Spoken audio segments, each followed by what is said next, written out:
How many videos have we made? I think it's somewhere around 700 if you include live streams. That's a lot. In almost every video we've made, we've tried to help new fish keepers stay in the hobby. We've talked about all the amazing fish and aquarium stuff you can think of. But here's the thing. It's not all rainbows and gumdrops. This hobby can be downright frustrating at times.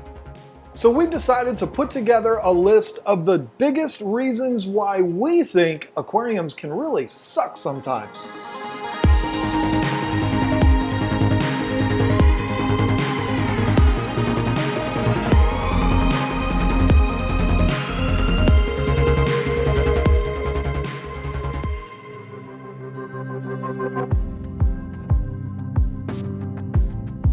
Every single fish keeper gets in this hobby the same way. They go to the store or wherever and you see a fish and you think, wow, that is something that I would love to see every single day.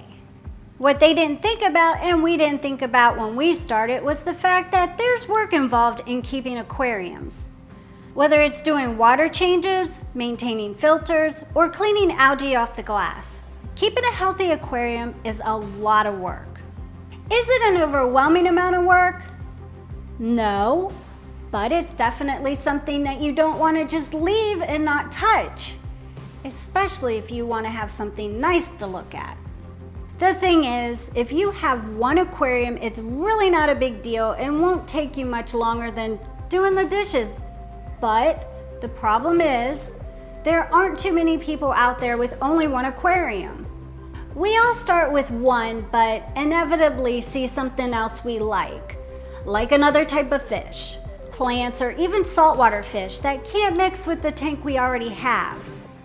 Well, if I can't put them in my existing tank, I guess I'll have to get another one, and then another one, and another. You get it. This is one of the most common stories that you're gonna hear in the hobby. If you go on YouTube and search around, you're not gonna find a YouTuber that only has one aquarium. If you do, then I will give you my oceanfront property in Arizona. I love George Strait. What can I say? Anyway, once you are officially diagnosed with multi-tank addiction and it gets completely out of control, you'll start to find that you're spending more time working on your tanks than enjoying them. Now, most fish keepers, including me, would tell you that the work is part of the fun. It's extremely gratifying to do some work on your aquarium, and when you're done, stepping back and admiring how good it looks and how happy the fish are to be in a nice environment.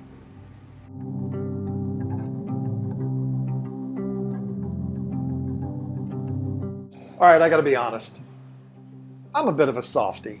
In my lifetime, I've had hundreds of animals, from fish, dogs, cats, rabbits, guinea pigs, turtles, you name it, even hamsters and gerbils when I was really little.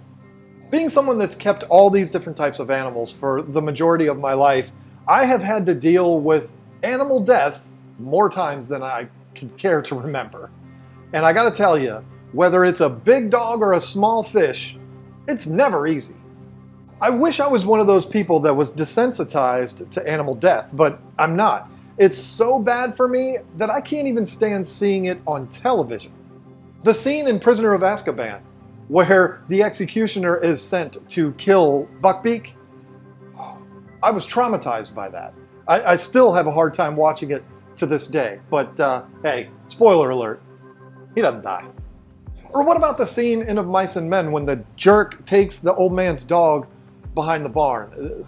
The look on the old man's face still traumatizes me to this day. I have to constantly remind myself, it's not real, it's not real. Anyway, the point is, I'm extremely sensitive to animal death. And I just want to warn you that if you're anything like me, you might struggle in this hobby. I'm not trying to scare you. I mean, the point of this hobby is to provide the best life for these fish and do everything we can to keep them alive. But sad reality is, no matter how good of a fish keeper you are, you're gonna have fish die on you. It happens to the best of us. The weird thing about me is I can watch videos of people dying all the time. I don't have to remind myself it's not real if I see something like that in a movie, but if it's an animal It completely freaks me out. Unless it's a spider. Because in my opinion, the only good spider is a dead spider. But even a dead spider creeps me out.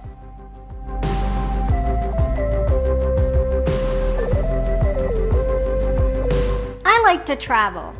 Now, I don't get to do it a whole lot because John and I have a business and we work a lot. So we can't just pack up our suitcases and leave. Well, whenever we finally do get the chance to go on a vacation, there's a small problem. Well, actually 18 of them. Between John and I, we have 18 tanks and who knows how many hundreds of fish. And what happens to them while we're gone? Oh, and there's the 3 dogs and 6 cats. So yeah, we don't go anywhere really that often. You might be thinking, well, it's really no big deal. I'll just have my friend come over and feed the fish while I'm gone. That's totally fine, but believe me when I tell you there's a right way and a wrong way to do this. The wrong way would be what John did way back before he met me, and that would be having his friend come over and feed his arowana, and then come home to a dead arowana with an aquarium filled with fish food all over the substrate. The reason this happened is because John made the mistake of not telling his friend what to do. He just figured it's common sense, just throw a few pellets in there, but his friend had no clue how much food to put in there. This is a simple issue to fix though. Just put the amount of food you usually feed to your fish in one feeding into a Ziploc bag and label it with the day it's to be fed. Then tape that bag to the tank that the food is supposed to go into, and there won't be any confusion when your friend comes to feed them. The other thing I suggest is to just feed your fish less than you normally would. If you're going to be gone a week, then maybe have your friend come over twice. That way you're not coming home to a nasty tank and it just be all yuck and gross, you know? So trust me, your fish aren't going to starve.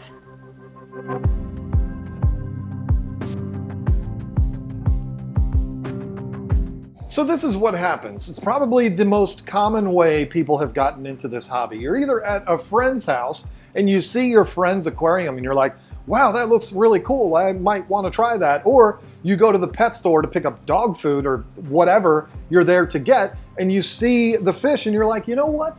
I think I would like that. And then you either go to the aquatic section while you're at the pet store, or you leave your friend's house and go to the pet store and you find these 5 or 10 gallon starter kits and you're like, you know what, that's manageable. I think I can do that. I mean, this hobby is really pretty, it's really relaxing, and it's super cheap. Well, hold on there for a second, because these starter kits are great, but they're really only the start of what you need to be successful in this hobby. Are you gonna go broke starting in this hobby? No, certainly not. But you are gonna have to buy a lot of nickel and dime things that all adds up in the end. There are quite a few starter kits out there that are great for beginners. But I do wanna warn you, if you go online and ask about them, you're gonna find some aquarium snobs that'll say, don't get those, they're junk. Just don't listen to these idiots. When you buy a starter kit, you're going to get the basic fundamental equipment, but it doesn't come with everything. Let's start with the stand. You've got to have something to put the aquarium on. Yeah, we're usually talking about smaller aquariums that can be placed pretty much anywhere, but when you consider that a 10-gallon aquarium is going to weigh a little over 100 pounds when it's full of water, gravel, and decorations, your grandma's old TV tray isn't going to cut it. If you're too young to know what a TV tray is, look them up. Oh, those bring back so many memories. Next is the fact that these kits don't come with any substrate or decorations. These aren't items that'll make you max out your credit card, but again, the more you add, the more expensive it's going to get. Then you read on the box that it comes with all the chemicals you're going to need, which is really only water conditioner, and this is really only 1 dose. So it literally gets you started, but after that, you're on your own. So if you go and get one of these 10-gallon Aquarium starter kits, you're going to get the tank, lid, lights, heater, and filter, and 1 dose of water conditioner. And then you add gravel, a small bottle of prime, maybe some plants, and a bubbling treasure chest, you're going to end up spending around $150. Now, this isn't enough to make you go broke, but I don't care who you are. $150 is a lot of money. Then we got to talk about everything after your setup. There's the obvious, the fish, and then you got to feed them, so there's fish food, water conditioners, medications if you need them, nets, sponges for cleaning, and replacement filter cartridges. It all adds up. I'm like a broken record here. And then there's the number one thing that costs probably the most money of anything else, and that is that I don't know anyone that's happy with one aquarium. I don't think I've ever seen somebody with one aquarium. You're eventually gonna want more because you want these fish and those fish or whatever. You're gonna end up adding more tanks. Is this the end of the world? No, but once again, it's more money. Now, if you're watching this because you are entertaining the idea of getting your first fish tank, I don't want to scare you away. This is the best hobby in the world. I'm just making you aware that there is more money to be spent than what you think. And no matter what the box says for the starter kits, there's always other things that you have to buy. And this is a hobby that usually sticks with you for the rest of your life. And like I said, you're going to want other fish and stuff like that. You're probably going to end up with multiple tank syndrome. Is this a bad thing? Absolutely not. I encourage everyone to get involved in this hobby. I just don't want you to think it's cheap.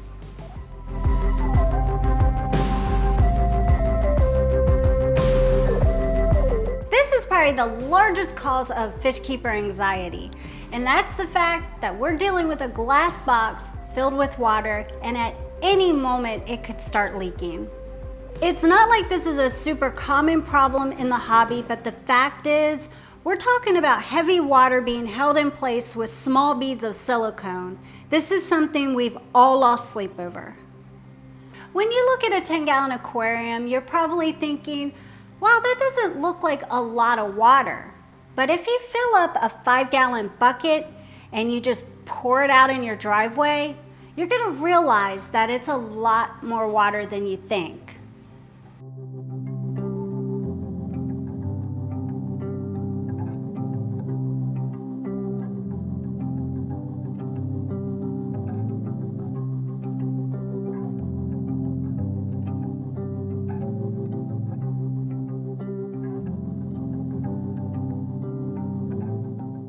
And that's only half the water that would be sitting in your living room. Now, just like we've been saying throughout this video, don't be scared off by this. I mean, the odds of a tank blowing up and leaking all over your house is pretty slim. But if we're talking about the things that suck in this hobby, it has to be mentioned. Just for fun, let's scare you a little more. Let's say you put a 10-gallon aquarium on your child's dresser. If all 10 of those gallons leak out, it's enough to ruin the dresser, the floor underneath, and also seep down and ruin the ceiling of your first floor, and whatever's under that. I mean, can you think of a bigger nightmare? But I do want to say this though. In the 10 years that I've been keeping fish with John and the store that we've had over 100 tanks. I mean, hundreds of tanks. And out of all of those, we've only had one that actually leaked. It was the first 240 that John had, and it was pretty used and old, and it was on its last leg, but he was able to fix that leak. And it was in the garage, which is a really good thing. So if something did break loose and it leaked really bad, it wasn't gonna hurt anything.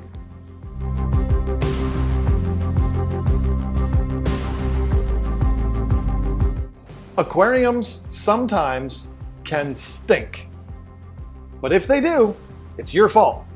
If you have your aquarium in a small room and you're not up on your maintenance, there's a bunch of algae growing and you've got a bunch of uneaten food all over the place, it's gonna start to stink. I mean, think about it. It's the same as if you are eating burritos every day for a week and you're constantly going to the bathroom because that's what burritos do, and you're not flushing the toilet.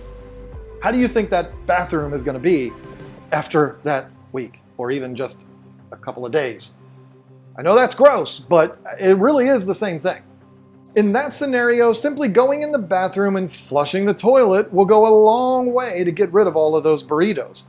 Well, maintaining your aquarium is the exact same thing.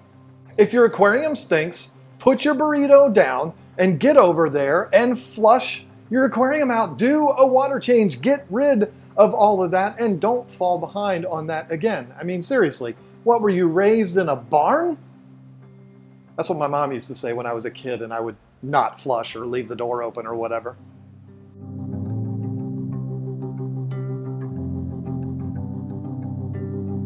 Lisa spoke earlier about how aquariums can leak. We've never really had that problem, but it can happen and that can do significant damage to your home. But what about looking at it from the other angle? What about the damage that fish keepers cause? Now, I gotta be honest, I hate getting water on the floor when I'm working on my aquariums. Maybe it's because my entire house is hardwood floors, but the thing is, it even bothers me in the garage and basement. I really don't know why. It's just something that drives me crazy. No matter how hard I try to keep water in the tank, it's impossible not to drop water on the floor, whether it's putting your hands in to clean the algae and it drips off of your hands, or you're just getting in there to move a decoration. And don't get me started on water changes. I don't care what kind of system you're using, you're gonna get some water on the floor. It's inevitable. Now you might be thinking, come on, John, you're being ridiculous. It's just a few drops. Well, let me tell you, through time, those few drops add up and can lead to really bad things.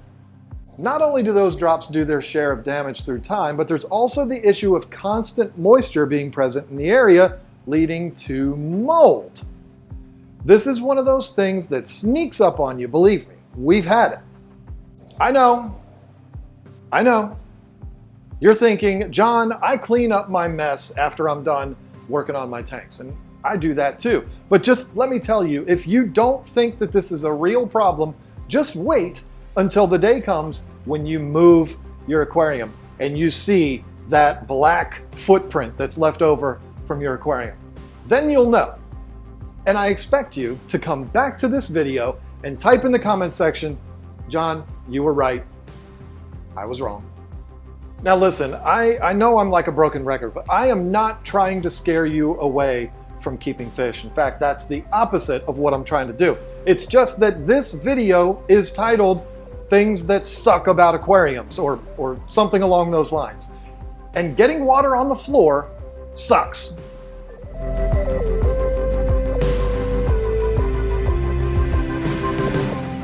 Multi-tank syndrome. It's a real thing. But why? This is something that fish keepers use to describe how we as fish keepers can rarely only have one tank, so we end up with multiple tanks all over our house and we get water all over the place like John was just whining about. Multi-tank addiction isn't something that sucks about the hobby. In fact, it's really cool. The reason we put this on the list is because of the reason we have multiple tanks. In a perfect world, we'd set up any size tank that we want and put any fish in it that we want, but unfortunately, that's not reality, and it sucks. You learn very early on in this hobby that certain fish aren't able to be housed with other fish. Some fish do well with live plants while others won't, and some fish get way bigger than others, and if you put them together, the smaller ones will eventually get eaten. So you start off in this hobby and it's the coolest thing ever, and you see another fish that you really want, but it won't go with the fish that you already have, so then you have to buy another tank. Then your fish breed and you have all these little baby fish and you have to set up another tank. Then one of your fish gets injured and you want to isolate him so that he can heal, so you have to set up another tank, and so on and so on and so on. Wouldn't it be nice if we could have all the fish that we want and be able to put them in just one tank and they not kill each other?